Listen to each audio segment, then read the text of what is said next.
pessoal, tudo bom? Hoje eu trago aqui uma dica no vídeo de hoje, dentro dessa sequência, dessa série de vídeos sobre representação comercial. A gente vai falar um pouquinho sobre metas, tá? Porque o que acontece? Diante de tudo que a gente já veio falando até esse momento, você já montou sua representação, já está trabalhando, já fez as primeiras visitas.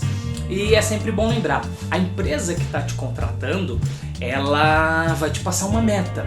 Ela tem uma necessidade de venda que você tem que cumprir. E quem trabalha com venda sabe, meta é tipo assim, não tem como trabalhar com venda sem possuir uma meta, sem ter um objetivo, sem ter esse tipo de cobrança, ele existe, é normal. O que eu quero mostrar aqui para vocês, deixar bem claro é assim, vocês precisam entender que uma coisa é a meta que a empresa que te contratou vai te apresentar e vai cobrar de você. Outra coisa é a meta que você precisa estipular para que a sua empresa de representação comercial seja saudável, ok? Exemplo, você tem de custos mensais R$1.000, perfeito? Então você precisa faturar o suficiente para pagar esses custos e sobrar dinheiro para você, correto? Supondo que a meta que a fábrica, enfim, a empresa que te contratou passa para você, ela não é suficiente para cobrir os seus custos. Mesmo você batendo a meta que a fábrica solicitou, você não cobre seus custos e não sobra dinheiro suficiente para você. Isso significa o quê? Você não vai poder trabalhar com a meta da fábrica. Você vai precisar estipular a sua meta, ok? Porém, o inverso também acontece. Às vezes o que você precisa para sobreviver, ter lucro e ganhar dinheiro, enfim, é menor do que a fábrica cobra para você.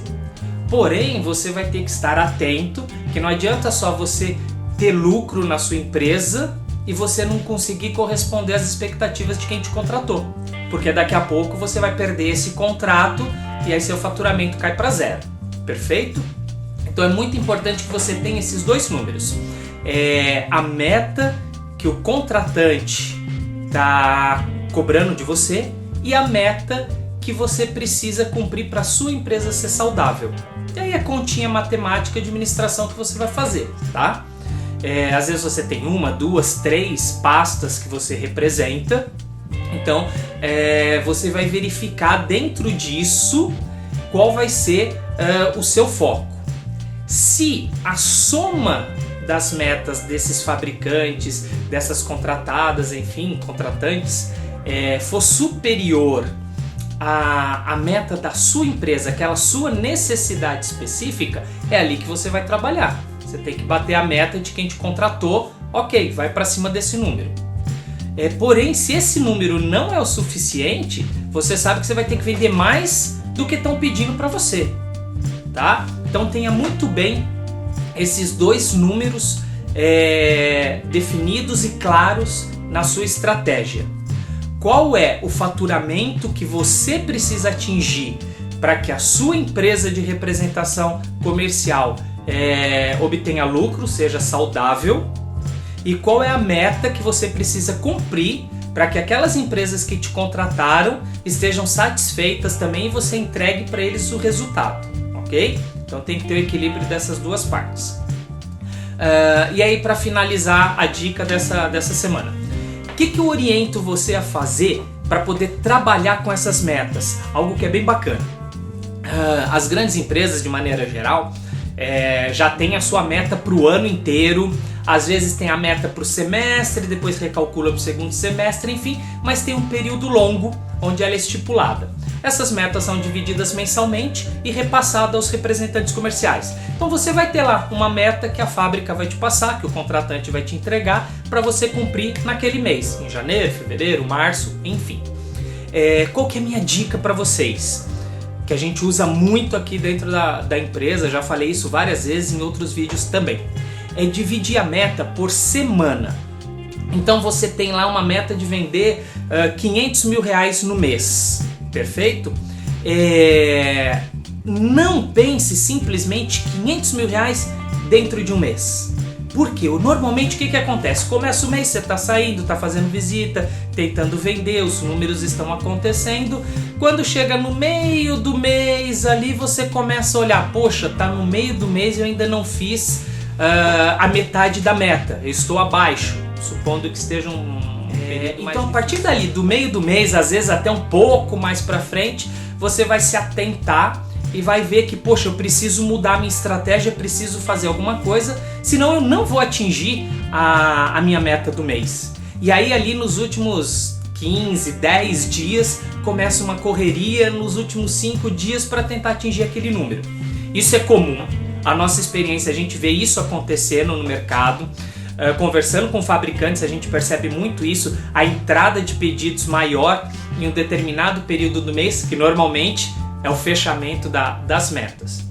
E aí muitas vezes não dá tempo de você corrigir a sua estratégia. Qual que é a nossa dica? Faz a meta semanal.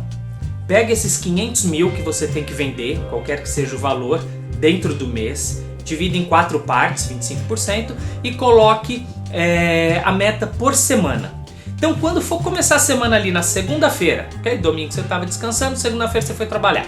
Então começou na segunda-feira, você já sabe quanto que você vai ter que vender. Segunda, terça, quarta, quinta e sexta para bater aquela meta ali. Esquece o resto. É aqueles 5 dias, é aquele número que você vai focar toda a sua estratégia para fechar, ok? Você vai fazer o roteiro, já sabe quais são os clientes que você vai visitar, quanto que em cada um deles você pretende vender para conseguir bater essa meta, perfeito? E aí você foi para a rua. Foi lá na segunda-feira, pode ser que você já fechou o número, pode ser que não. Foi para terça-feira, pode ser que fechou o número, pode ser que não. Só que imagine o seguinte, você foi segunda, você foi terça e não conseguiu atingir seu número. Você já vai estar alerta, vai falar, poxa, já dos 5 dias que eu tenho para trabalhar, 2 eu já perdi. Não consegui atingir o número, vou ter que recuperar nos próximos 3. O que eu vou mudar na minha estratégia para que nesses próximos 3 dias eu consiga recuperar esses primeiros 2 que foi mais fraco, que eu não consegui?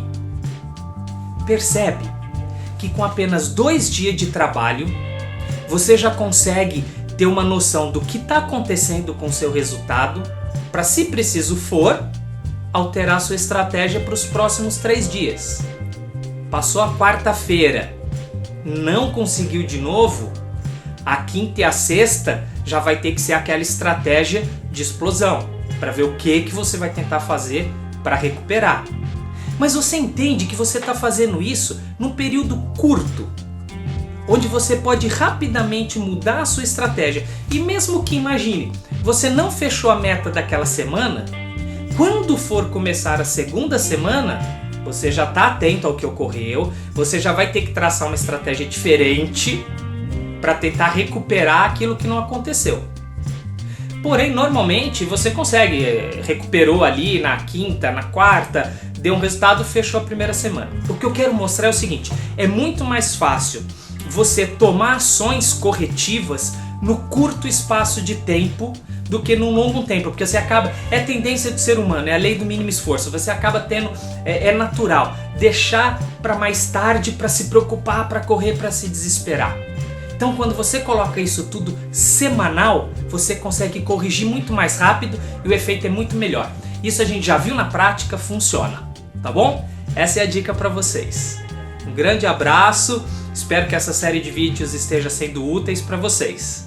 Sucesso aí como representantes. Tchau, tchau.